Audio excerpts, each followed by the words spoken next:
بات 1945 کی ہے، جب ہمارا ملک ہندوستان آزادی کی اس دہلیز پر کھڑا تھا جہاں سے ہندوستان کے تمام باعزت شہری آنے والے کل کی مستقبل کی تصویر کی عکاسی کر رہے تھے اور ایک جمہوری نظام کی تلاش میں تھے۔ دراصل ہوا یوں کہ 1945 میں اتر پردیش کے میرٹھ میں ایک سبھا کا ایک مجلس انعقاد کیا گیا اور اس مجلس میں ہندوستان کے مسلم معتبر لیڈران اور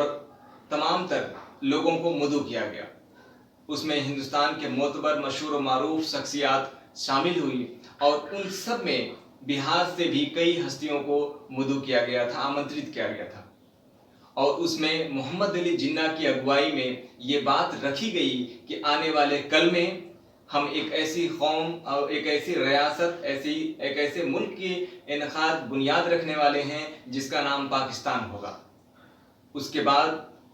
کئی مسلم لیڈران نے اس کی سہمتی جتائی، لیکن ایک شخص کھڑا ہوتا ہے اور اس تمام تر ذہنیت کو چیلنج کرتا ہے اور آگاہ کرتا ہے کہ اگر یہ بات ملکی سطح پر آئی تو میں اس کا پرزور مخالفت کروں گا، پرزور مذمت کروں گا۔ جی، وہ کوئی اور نہیں بلکہ عبدالقیوم انصاری تھے۔ ناظرین السلام علیکم، آداب، میں آپ کا دوست یار محمد انصاری اور آپ دیکھ رہے ہیں انصاری سر آن لائن کلاسز۔ آج کے اس سبق میں ہم بات کرنے والے ہیں ایک عظیم شخصیت،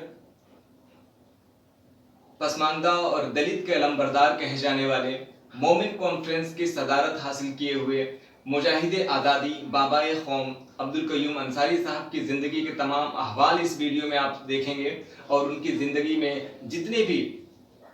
جدوجہد کیے انہوں نے، ان تمام چیزوں کو ہم اس میں شمولیت دینے کی کوشش کرنے والے ہیں۔ دراصل عبدالقیوم انصاری صاحب کی پیدائش 1 جولائی 1905 کو بہار کے شاہ آباد ضلع کے ڈہری اون سون میں ہوئی۔ ڈہری اون سون جو موجودہ سمے میں ورتمان میں روہتاس ساسارام ہیڈ کوارٹر کے انترگت آتا ہے۔ شروعاتی یعنی ابتدائی تعلیم حاصل کرنے کے بعد اعلیٰ تعلیم کی غرض سے آپ کولکتہ چلے گئے اور وہاں سے آپ اعلیٰ تعلیم حاصل کرنا شروع کر دیا۔ لیکن وہ دور جب ملک میں پورے ہر جگہوں پہ آزادی کے لیے، آزادی کے متوالے، وطن کے متوالے اپنی جاں بحق قربانیاں دے رہے تھے، تو بھلا آپ بھی کب پیچھے ہٹتے؟ آپ نے بھی اس انگریزی نظام سے چھٹکارا پانے کے لیے اپنے تعلیم کو ترک کر دیا، چھوڑ دیا۔ پھر کیا تھا؟ آپ محض 16 سال کی عمر میں پہلی بار جیل کی کوٹری میں ڈال دیے گئے۔ اس کے بعد جب جیل سے آپ رہا ہوئے تو 1919 میں خلافت آندولن میں آپ نے اگوائی کی اور بہار میں ایک الگ تنظیم قائم کر، اور آپ اس انمول کارکردگی کے بنا پر مہاتما گاندھی کے بہت قریب آ گئے۔ اسی لیے شاید مہاتما گاندھی نے 1920 میں اسہیوگ آندولن کے طرز پہ آپ کو اہم ذمہ داری سونپی اور اس پر آپ 100% کھرے اترے۔ یہی نہیں، 1927 میں بھارت میں سائمن کمیشن کے آگمن پر آپ نے وروධ کیا اور کئی جگہوں پہ، کئی شہروں میں آپ نے اس کے لیے سبھائیں کی۔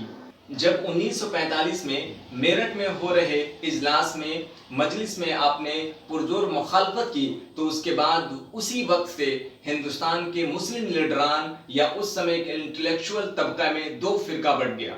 ایک تھا وہ جو محمد علی جناح کو ماننے والے تھے، سپورٹرز تھے، اور آپ ایک الگ تھلگ راہ پہ چل چکے تھے۔ لیکن یہ راہ مشکل تو تھا، لیکن یقینی طور پہ ایک دن کامیابی حاصل کرانے والا تھا۔ اب جب عالمی سطح پر اس بات کو رکھا گیا کہ ملک 2 حصوں میں تقسیم ہو جائے گا، ایک تو پہلے سے جو قائم ہے وہ ہندوستان، دوسرا ملک پاکستان بننے والا ہے، تو اس بات کی اگوائی کر رہے ہیں محمد علی جناح نے تمام تر مسلم لیڈران سے چندہ مہیا کرنا شروع کیا اور جگہ جگہ پہ سبھائے کر لوگوں کو آگاہ کیا۔ وہیں دوسری جانب مالی دشواریوں کے باوجود کبھی پیدل تو کبھی سائیکل کے سہارے آپ لوگوں کو یہ متحد کرتے رہے اس بات پر کہ ملک ہندوستان، چونکہ ہم اس پہ رہتے آئے ہیں اور یہی ہمارا ملک ہے، ہمیں اس میں تا زندگی رہنا ہے، ہم اس ملک کو چھوڑ کے کہیں جانے والے نہیں ہیں۔ یہی وجہ تھی کہ ملک کے کئی اہم لیڈران نے آپ کی اس